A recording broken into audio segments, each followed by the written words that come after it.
Yellow, welcome back to the Proud Surveyors Union. We're here in Makerere University, Corners Building. Today, we're going to look at what drone mapping is about, how drones have evolved the surveying industry, and we're having different evolutions that have been done in surveying using drone technology. But most people are asking about what drones do we do. So we are privileged that we're having one of the best people in East Africa that are doing drones, Dronectar Kenya. So we are going to have a short interview with them and see how drones are actually working and changing the world in surveying. Yes, sir. How are you doing? Yeah, good. You good? Yeah. Interesting. How is Uganda? Uganda, so far so good. We can't complain. You can't complain? Yeah. So first introduce yourself to the audience. Yeah. My name is Peter. I'm from Dronectar Academy, Kenya. And my role there, I'm the chief ground instructor. Dronectar Academy is based in Nairobi Wilson Airport, and that's where we do our operations. Currently, we are here in Uganda, planning on doing the activities regarding drones and the applications in surveying and mapping. And I have my colleague here.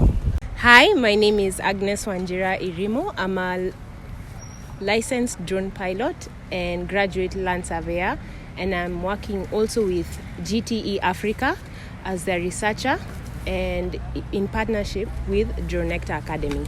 Thank you. Interesting. Dronectar Academy in Kenya, right? Yeah. Yeah. It's one of the... It's based in Nairobi, right? Yeah. Interesting. So we're talking with people from Nairobi. The first question is going to concern the advantages of drone mapping with other traditional methods of surveying. And this is quite a big point because drones are being used, but how are they better than what you've been using? So this question goes to both of you. I think the first person will answer it. Okay, let me take that question.